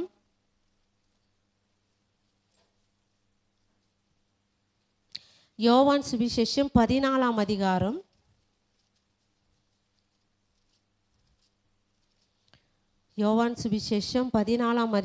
26 வாசிக்கலாமே. என் நாமத்தினாலே பிதா அனுப்ப போகிற பரிசுத்த ஆவியாக தேற்றரவாளனே எல்லாவற்றையும் உங்களுக்கு போதித்து நான் உங்களுக்கு சொன்ன எல்லாவற்றையும் உங்களுக்கு நினைப்பூட்டுவார். என்னவா? ரெண்டாவது போதிக்கிற பரிசுத்த ஆவியானவர். வரம் பெற்றவர்கள் போதிப்பார்கள். எதை போதிப்பார்கள்? வரம் பெற்றவர்கள் சத்திய வசனத்தை சத்தியமாய் போதிக்க அந்த வரம் பெற்றவர்கள். பரிசுத்த ஆவியானவர் தேற்றளவானவர்னா உங்களை ஒவ்வொரு வார்த்தையும் சத்திய வசனத்தை கொண்டு அப்படியே மனுஷனிடத்தில் அப்படியே பேசுவார். அப்போ போதிப்பார்கள்னா ஒரு ஊழியக்கார கூட சொல்லலாம். அப்போ சத்திய வசனத்தை உண்மையா சத்திய வசனம் இப்படி தான் சொல்லுது, பிள்ளைகள் இடத்துல போதிக்கணும். அப்புறம் ஒரு குடும்ப ஜபத்தில் ஒவ்வொருத்தரும் ஒவ்வொரு சில விஷயங்கள் போதிப்பார்கள். அப்போ போதிப்பார்கள். முதலாவது வரம் பேசுகிற வரம், ரெண்டாவது வரம் போதிக்கிற வரம். போதித்ததுன்னா என்ன? ஒரு பிள்ளை ஒரு தப்பு செஞ்சிச்சுன்னா அந்த பிள்ளையை கூப்பிட்டு அது என்ன பண்ணாங்க, இப்படி பண்ணாதமா, இப்படி செய்யுமா அப்படின்னு சொல்லிட்டு போதிப்பார்கள். அந்த போதகத்தை கேட்டு மனம் திரும்புகிறவர்களுக்கு நித்திய வாழ்க்கை உண்டு. அப்போ போதிக்கத்தக்கதான பரிசுத்த ஆவியானவர் நம்ம இருதயத்தில் ஆட்கொண்டு நடத்த வேண்டும். அடுத்ததாக நம்ம பார்க்க போகிறோம் 1 கொரிந்தியர் 2ஆம் அதிகாரம்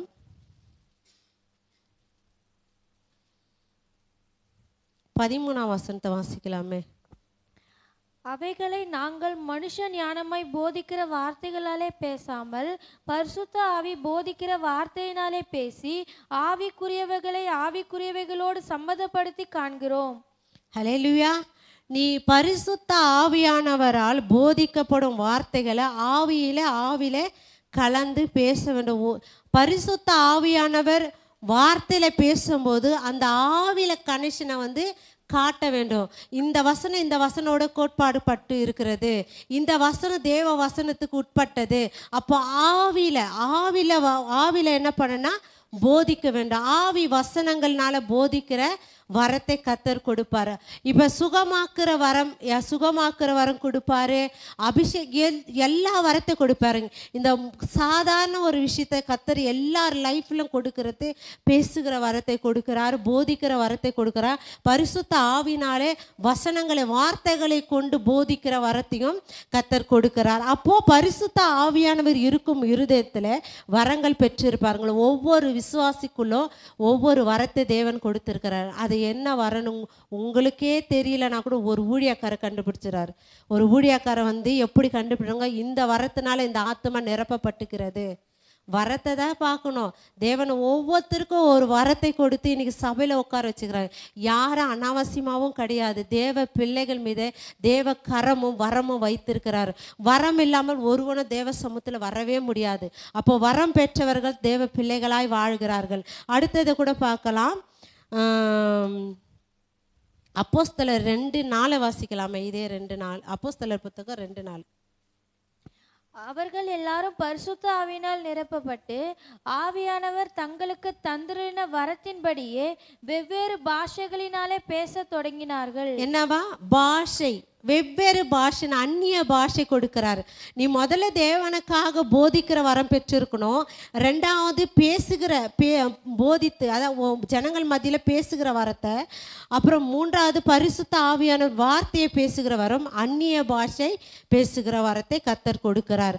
அப்போ நம்ம என்ன பண்ணனா பரிசுத்த ஆவியானவர் இருக்கிற இருதயத்தில் அப்போ வரத்தை பெற்றவர்களாக வாங்கினா பரிசுத்த என்ன வார்த்தை இருக்குன்னா பரிசுத்த அபிஷேகம் பெற்ற பேச வேண்டிய தொடங்கணும். பாஷைகள், அந்நிய பாஷையில் சபையில் பேசணும், தனிப்பட்ட ஜெபத்தில் பேசணும். வரம் பெற்றவர்கள் இந்த வரத்தை அணைக்க கூடாது.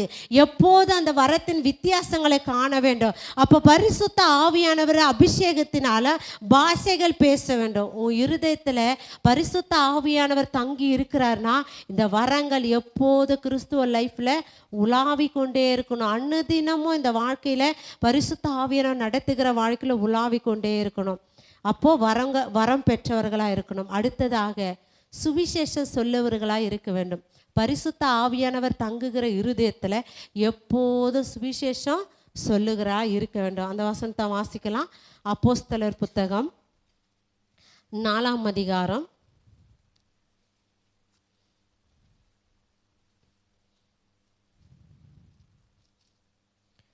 31 வாசிக்கலாமே. அவர்கள் ஜெபம் பண்ணின போது அவர்கள் கூடியிருந்த இடம் அசைந்தது. அவர்கள் எல்லாரும் பரிசுத்த ஆவியினால் நிரப்பப்பட்டு தேவ வசனத்தை தைரியமாய் சொன்னார்கள். என்னவா? நீ சுவிசேஷம் சொன்னா உனக்கு தைரியம் தேவை. ஹல்லேலூயா. எல்லாரும் சுவிசேஷ ஊழியம் செய்ய முடியுமா? முடியாது. எல்லாருக்கும் அந்த அபிஷேகம், அது ஒரு அபிஷேகம். சுவிசேஷ ஊழியம் செய்வதற்கு ஒரு அபிஷேகம், மிஷினரி ஊழியம் செய்வதற்கு ஒரு அபிஷேகம், கத்தருக்கென்று கொடுக்கறது ஒரு அபிஷேகம். எந்த காரியம் இருந்தாலும் பரிசுத்த ஆவியான ஒரு அபிஷேகம் இருந்தால் தான் நடத்த முடியும். அப்போ பரிசுத்த ஆவியான் நிரப்பப்பட்டதா தேவ வசனத்தை தைரியமாய் சொல்ல முடியும். ஒரு வசனத்தை தைரியமாக கத்தருக்குண்டு நீ தைரியமாக நிற்கணும்னா தேவ வார்த்தை சொல்றது உன் இருதயத்தில் தைரியம் இருக்க வேண்டும். ஐயோ அவங்க பேசுனாங்க என்னால் பேச முடியல, பயந்து ஓடி ஒளியக்கூடாது. பரிசுத்த ஆவியான நிரப்பப்பட்ட இருதயத்தில் நீ சுவிசேஷம் சொல்ல போனால் உன் நெஞ்ச நிமித்திக்கு நீ நிற்கணும். அப்போ அப்படிதான் தேவ வார்த்தையே வசனத்தை தைரியமாய் சொல்ல முடியும். அப்போ சுவிசேஷம் சொல்லணும்னா தைரியம் தேவனை. ஹல்லேலூயா. பரிசுத்த ஆவியானவர் தங்குகிற இருதயத்தில் தைரியத்தை கத்தர் கொடுப்பார். இன்னொரு வசனத்தை கூட வாசிக்கலாம். இதே அப்போஸ்தலர் புத்தகம் 7ஆம் அதிகாரம் 55 வாசிக்கலாமா? அவன் பரிசுத்த ஆவினாலே நிறைந்தவனாய் வானத்தை அண்ணாந்து பார்த்து தேவனுடைய மகிமையும் தேவனுடைய வலது பரிசத்தில் இயேசுவானவர் நிற்கிறதையும் கண்டு, இதோ அதோ வானங்கள் திறக்கிறதையும் மனுஷகுமாரன் தேவனுடைய வலது பரிசில் நிற்கிறதையும் காண்கிறேன் என்றான். போதும். பரிசுத்த ஆவியானவர் உன் இருதயத்தில் நிரப்பப்பட்டதுன்னா நீ சுவிசேஷம் சொன்ன தேவ மகிமை சொல்லணும். என்ன சொல்லணும்? நீ சுவிசேஷம் சொல்ல போறனா தைரியமாக என்ன சொன்னால் தேவனுடைய மகிமை சொன்னோம். ஸ்தேவான் சாகும்போது என்ன பண்ணுறாரு? தேவனுடைய மகிமை காண்கிறேன். கல்லெறிகிறாங்க, அவன் சாகிற நிலைமையில் இருக்கிறான். எல்லாரும் அவனை கல்லறிந்து கொண்டு இருக்கிற நிலை. அவன் சொல்லுகிற சாட்சி, நான் தேவ மகிமை காண்கிறேன். அப்போ உன்னால் சுவிசேஷம் சொல்லணும்னா என்ன பண்ணனா?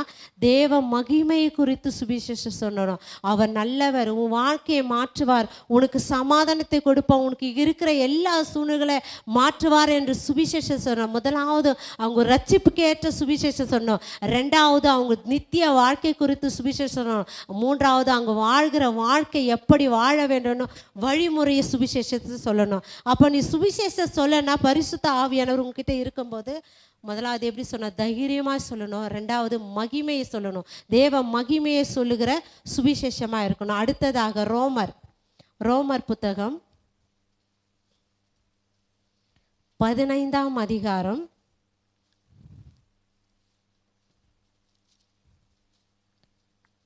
13 வாசிக்கலாமே? சகோதரரே, புறஜாதிகளான மற்றவர்களுக்குள்ளே நான் பலனை அடைந்தது போல உங்களுக்குள்ளும் சில பலனை அடையும்படிக்கு உங்களிடத்தில் வர பல முறை யோசனையாயிருந்தேன். ஆயினும் இதுவரைக்கும் எனக்கு தடை உண்டாயிற்று என்று நீங்கள் அறியாதிருக்க எனக்கு மனதில்லை. எதை வாஸ்த? ரோமர் 15:13 அதான வாஸ்த? ரோமர் 15:13. பரிசுத்த ஆவியின் பலத்தினாலே உங்களுக்கு நம்பிக்கை பெருகும்படிக்கு நம்பிக்கையின் தேவன் விசுவாசத்தினால் உண்டாகும் எல்லாவித சந்தோஷத்தினாலும் சமாதானத்தினாலும் உங்களை நிரப்புவாராக. என்னவா? பரிசுத்த ஆவியானவர் நீ சுவிசேஷம் சொன்னா உனக்கு பலனை கொடுக்கிறார், நம்பிக்கை கொடுக்கிறார், விசுவாசத்தை கொடுக்கிறார், சந்தோஷத்தை கொடுக்கிறார், சமாதானத்தை கொடுக்கிறார். அப்ப நீ சுவிசேஷம் சொல்ல போகிறன்னா என்ன கொடுக்கணும்னா முதல்ல அவங்களுக்கு நம்பிக்கை கொடுக்கணும். அவங்க வாழ்க்கை குறித்து ஒரு நம்பிக்கை கொடுக்கணும்.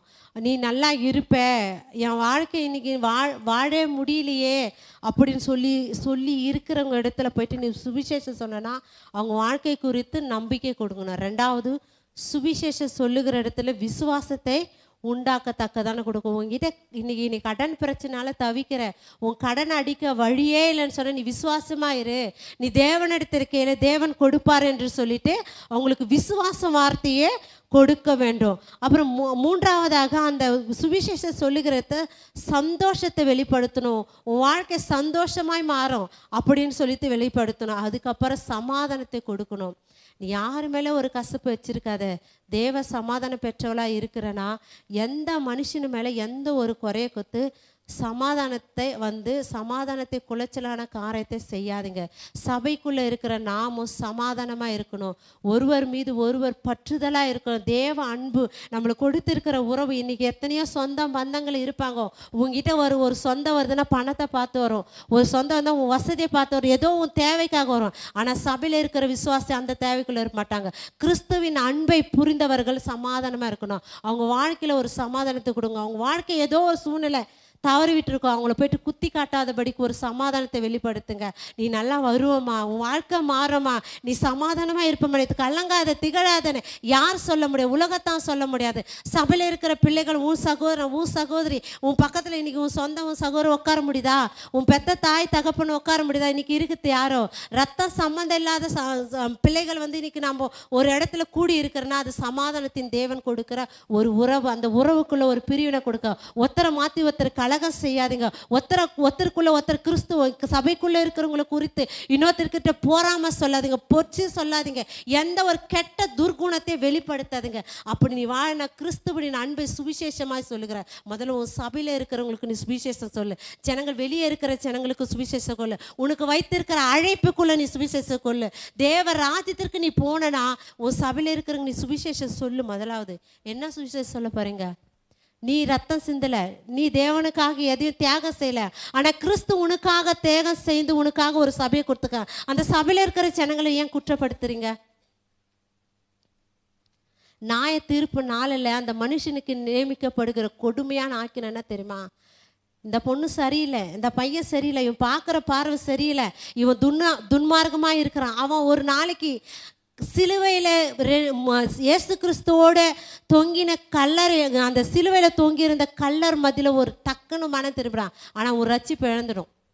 அவன் மனம் திரும்பிடுவான், ஒரு நாளைக்கு மனம் திரும்பிடுவான். ஆனால் நீ சொன்ன பற்றிய வார்த்தை, அந்த வார்த்தை அப்படியே உன்னை சுற்றி சுற்றி சுற்றி இருக்கும். நீ எதை அறிக்கை செய்யறியோ அந்த வார்த்தை தான் உன் வாழ்க்கையில் நடக்கும். எந்த மனுஷனை கொடுத்து நீ போறாம சொல்றியோ, இது நம்மளாம் பிள்ளைகளை பெற்றிருக்கிறோம். ஒரு வாலிப பெண்ணை குறித்தோ, ஒரு வாலிப பிள்ளை ஆண் பிள்ளையை குறித்தோ, இந்த பையன் இப்படிப்பட்டவன் சொன்னா நாளைக்கு நீ பிள்ளை வச்சிருக்கிற. நான் எச்சரிப்பாக சொல்கிறேன், தேவ மகிமைக்காக சொல்கிறேன். எந்த ஒரு பிள்ளையை குறித்து நீ கை காட்டாது. அது தேவனால் சிருஷ்டிக்கப்பட்டது, அது தேவனால் தேர்ந்தெடுக்கப்பட்ட பிள்ளை. இன்னைக்கு எத்தனையோ பிள்ளை இல்லாமல் மலடியாக இருக்கிறாங்க, அவங்களுக்கெல்லாம் கொடுக்கல. அந்த சகோதரிகளெல்லாம் சபைக்குள்ளே இருக்கலாம், ஆனால் இருக்கிற பிள்ளைகளுக்கு தேவன் கொடுத்துருக்க பிள்ளைகள் மேலே கரை நீட்டாதீங்க. அந்த பிள்ளை ஒரு நாளைக்கு மனம் வரும். நீ எங்கே போய் நிற்ப? நியாய தீர்ப்பு நாள் நீ கடக்கு கொடுக்க வேண்டிய சூழ்நிலை. சபையில் தேவன் ரத்தம் சிந்தி கொடுத்த உறவுகளை இன்னைக்கு நம்ம குற்றப்படுத்துகிறோமா? அப்படின்னு நீ முதலாவது தேவ ராஜ்யத்திலுக்குள்ள சபையில் இருக்கிற பிள்ளைகளுக்கு நீ ரட்சிப்பை கொடு. என்ன ரட்சிப்பு? அவங்க சோர்ந்து போயிருப்பாங்க, ஏதோ ஒரு சூழ்நிலை, குடும்ப பிரச்சனை இருக்கும், ஏதோ ஒரு பிரச்சனை. எல்லார் வீட்டில் சண்டை வரும். எல்லார் வீட்டில் சண்டை இல்லைன்னா அந்த குடும்பமே கிடையாது. ஆனால் சண்டை இருக்கிற வீட்டில் தேவ சமாதானம் போகிறதுக்கு நீ பிரயாசப்படுறியா? இன்னும் அதை கொளுத்தி எரிய விடுறியா? நீ போனனா அந்த இடத்துல சமாதானம் வருதா? நீ தேவ பிள்ளையா போய் நின்னா சமாதானம் கொடுக்குறியா? ஆமாம் ஆமாம் அது இப்படி தான் சொல்லிச்சு, ஆமாம் ஆமாம் இது இப்படி தான் பண்ணிச்சு, ஆனால் இது இப்படி தான் பேசும், எல்லார்கிட்ட இப்படி தான் நடக்கும் அப்படின்னு சொல்லிட்டு நீ சொல்கிறியா? இல்லைம்மா தேவ பிள்ளை நம்ம சண்டை போடக்கூடாது, தெருவுலையோ பிள்ளைகள் நிமித்து சண்டை போடுகிறா. பாஸ்டர் எவ்வளவோ சொல்லிட்டாரு. அந்த பிள்ளைகள் தேவராஜ்யத்திற்குள் போயிடும். நீ போவியா?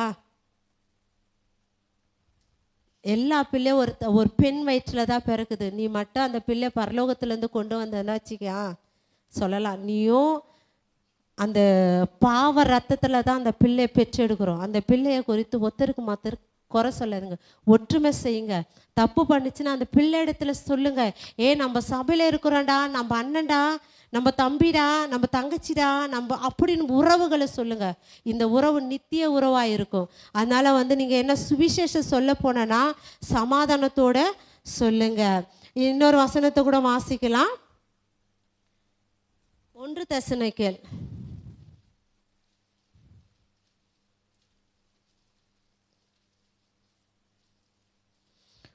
1 தெசலோனிக்கேயர் புத்தகம் 1ஆம் அதிகாரம் 5ஆம் வசனத்தை வாசிக்கலாமே. எங்கள் சுவிசேஷம் உங்களிடத்தில் வசனத்தோட மாத்திரமல்ல, வல்லமையோடும் பரிசுத்த ஆவியோடும் முழு நிச்சயத்தோடும் வந்தது.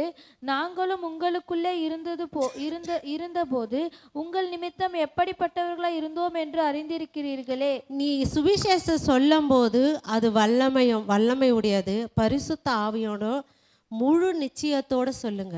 சுவிசேஷம் சொல்லனா ஒரு பயத்தோட நடுக்கத்தோட சொல்லாதீங்க, முழு இருதயத்தோட சுவிசேஷம் சொல்லுங்க. பரிசுத்த ஆவியானவர் உங்க இருதயத்தில் ஆட்கொண்டு நடத்தினார்னா முழு இருதயத்தோட சுவிசேஷம் சொல்ல வேண்டாம். அப்போ நீ சுவிசேஷம் சொல்லத்தக்கதான ஒரு குவாலிட்டி, நீ சொல்ல வேண்டிய விதங்கள், நீ சொல்ல வேண்டிய வழிகள் எப்படின்னா முழு இருதயத்தோட சொல்ல வேண்டும். அப்போ முழு இருதயத்தோட சுவிசேஷம் சொல்ல வேண்டும். இன்னொரு வசனத்தை கூட வாசிக்கலாம். 1 பேதுரு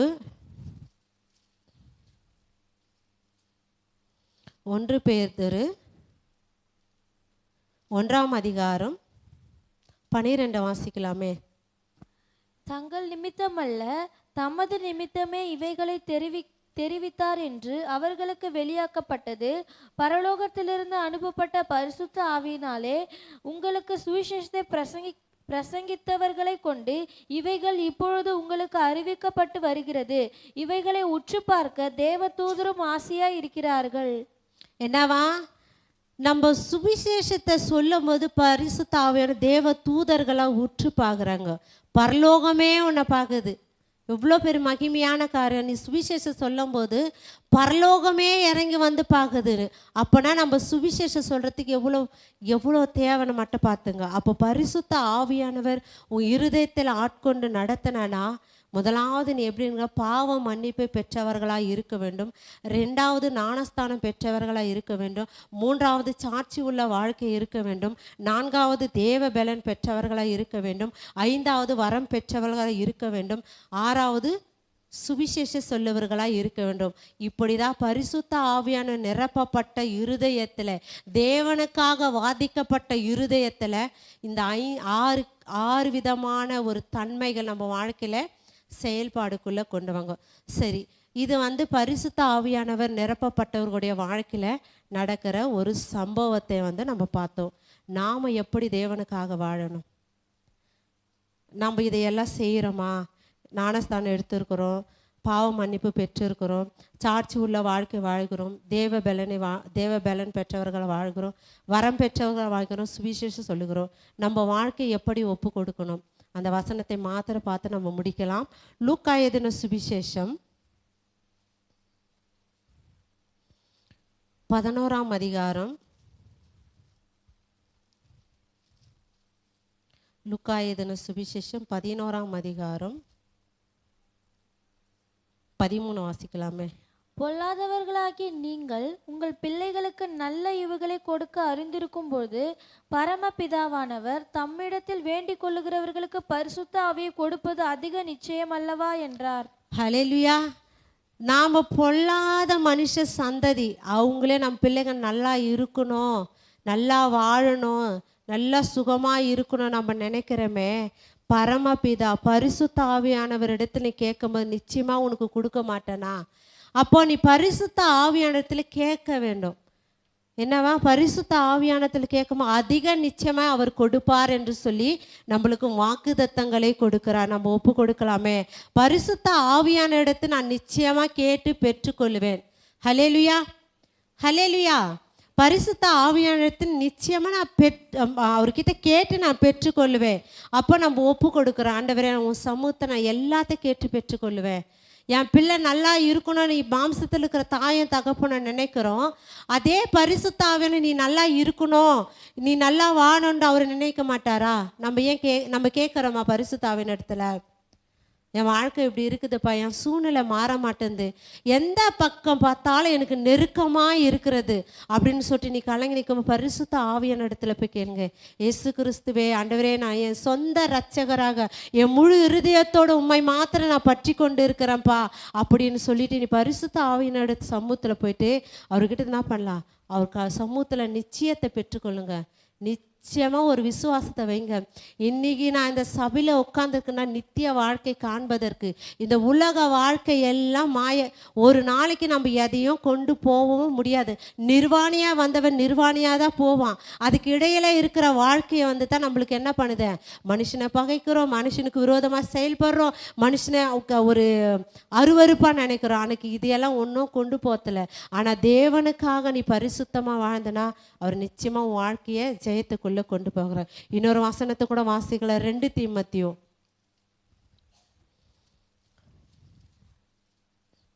2 தீமோத்தேயு புத்தகம் 1ஆம் அதிகாரம்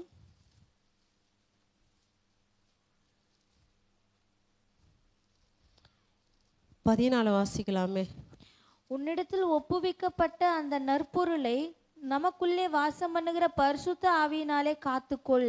என்னவா உனக்கு கொடுக்குற ரட்சிப்பு, உனக்கு கொடுத்துருக்கிற ரட்சிப்பு காத்துக்கொள்ளு. முதல்ல உனக்கு வந்து கொடுத்துருக்கிற நம்பிக்கை வளர்த்துக்கோ. தேவன் என் மேலே வச்சிருக்கிற நம்பிக்கை, என் மேலே அன்பு வச்சிருக்கிறாருன்னு சொல்லிட்டு நம்பிக்கை வை. 2வது காத்துக்கொள்ளு. உனக்கு கொடுத்துருக்கிற வாய்ப்பு, உனக்கு கொடுத்துருக்கிற நம்பிக்கை, உனக்கு கொடுத்துருக்கிற ஒரு ரட்சிப்பு, இந்த ரட்சிப்பை இழக்காது. எந்த ஒரு சூழ்நிலாலும் யாருக்காகவுமே உன் ரட்சிப்பை இழக்காது. எந்த மனுஷன், உன் கணவன், உன் பிள்ளைங்க யாராக இருந்தாலும் அவங்களுக்காக என் ரட்சிப்பை நான் இழக்க முடியாது. இயேசு கிறிஸ்தே எனக்கு போதும், என் வாழ்க்கையில் அது மாத்திர போதும்னு சொல்லிட்டு என்ன பண்ணா, அவர் ரட்சிப்பை பரிசுத்த ஆவியானவர் கொடுத்துருக்கிற ரட்சிப்பை இழக்காத. உனக்கு ஒரு மகிமையான வஸ்திரம் வச்சிருக்கிறா. இன்னைக்கு மனுஷன் பார்ப்பறோம், உன் வஸ்திரத்தை பார்த்தேன், ஏதோ ஒரு வஸ்திரத்தை உனக்கு தகுந்தா போல நீ வஸ்திரத்தை போட்டு கொண்டு வருவார. அந்த வஸ்திரம் இன்னைக்கு மனுஷனோட மக்கி போயிடும். ஆனால் கர்த்தர் வைத்திருக்கிற மகிமையான வஸ்திரம், பரலோகத்தில் வைத்திருக்கிறவனுக்கு மகிமையான வஸ்திரத்தை நீ இழக்காதபடிக்கு காத்துக்களை. எபிரேயர் புத்தகத்தில் ஒரு வசனத்தை வாசிக்கலாமே. எபிரேயர் புத்தகம்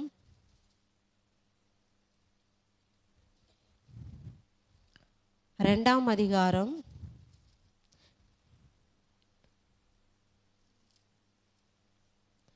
2ஆம் அதிகாரத்தில் 4ஆம் வசனத்தை வாசிக்கலாமே. அடையாளங்களினாலும் அற்புதங்களினாலும் பலவிதமான பலத்த செய்கையினாலும் தம்முடைய சித்தத்தின்படி பகிர்ந்து கொடுத்த பரிசுத்த ஆவியின் வரங்களினாலும் தேவன் தாமே சாட்சி கொடுத்ததுமாயிருக்கிற இவ்வளவு பெரிதான ரட்சிப்பை குறித்து நாம் கவலையற்றவர்களாக இருப்போமானால் தண்டனைக்கு எப்படி தப்பித்துக் கொள்வோம்? ஹல்லேலூயா. பரிசுத்த ஆவியானவர் நம்மளுக்கு கொடுத்துருக்கிறாரு. எப்படின்னா அவருடைய சாட்சி, அவருடைய அன்பு வெளிப்படுத்தி கொடுக்குறாரு. ஆனால் அவர் பரிசுத்த ஆவின்னு சொன்ன உனக்கு ஒரு தண்டனை இருக்குது. ரட்சிக்கப்படாத இருக்கிற ஜனங்களுக்கு ஒரு தண்டனை இருக்குது.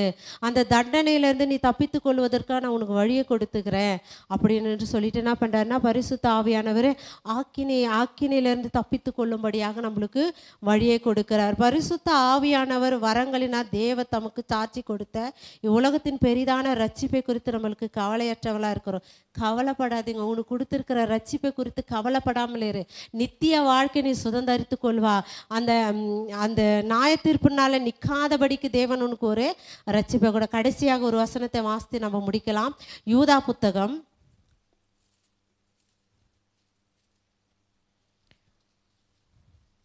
1ஆம் அதிகாரம் 20 வாசிக்கலாமே.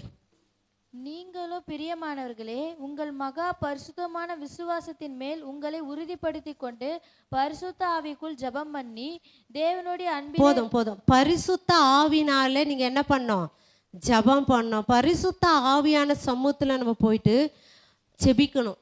ஜெபிக்க அவர் என்ன பண்ணுவார், நம்ம எல்லா காரியத்திலேருந்து விடுதலை பெற்று கொடுக்க அவர் வல்லவராக இருக்கிறார். ஹல்லேலூயா. இன்னைக்கு நம்ம ஜெபிக்கிறவர்களாக வரும்போது ஜெபிக்கிறதுல ஒரு உறுதி இருக்கணும். பரிசுத்த ஆவியானவர் நடத்துதலுக்குள்ளே நம்ம ஜெபிக்க வேண்டும். கர்த்தருடைய சமூகத்தில் நம்ம ஜெபிக்கிற வேலையில் கண்டிப்பாக அந்த ஜெபத்திற்கு பதில் கொடுக்க அவர் வல்லவராக இருக்கார். மீண்டுமாக அந்த காரியங்கள் 5-6 காரியங்களை சொல்லுங்க பார்க்கலாம். பரிசுத்த ஆவியான இருக்கும் இருதயத்தில் அவர் செயல்பாடுகள். அவர் நம்ம இருதயத்தில் இருக்கிற தலைப்பு என்ன சொல்லனா, பரிசுத்த ஆவியானவர் இருக்கும் இருதயத்தில் அவர் செயல்பாடுகள், அவர் நடத்துகிற விதங்கள் குறித்து அந்த 6 காரியங்கள் சொல்லுங்க பார்க்கலாம். முதலாவது காரியம், பாவம் மன்னிப்பு பெற்றவர்களாக இருக்க வேண்டும். 2வது, ஞானஸ்தானம் பெற்றவர்களாக இருக்க வேண்டும். 3வது, சாட்சி உள்ளவர்களாக வாழ வேண்டும். 4வது, தேவ பலன் பெற்றவர்களாக வாழ வேண்டும். 5வது, வரம் பெற்றவர்களாக வாழ வேண்டும். 6வது, சுவிசேஷம் செய்கிறவர்களாக இருக்கும். 7வது ஒப்பு கொடுத்து வாழ வேண்டும். இது நம்ம பார்த்தலாம், லூக்கா, 2 தீமோத்தேயு, எபிரேயு, யூதாலாம் பார்த்தா நம்ம ஒப்பு கொடுத்து வந்த இந்த 7 காரியங்கள் நம்ம கிறிஸ்துவ லைஃப்பில் பரிசுத்த ஆவியானவர் நடத்துகிற வாழ்க்கையில் தேவன் நடத்துகிறார். நம்ம முழங்கால் படியிட்டு கண்களை மூடி தேவனை நோக்கி நன்றி செலுத்தலாமே. ஆண்டவரே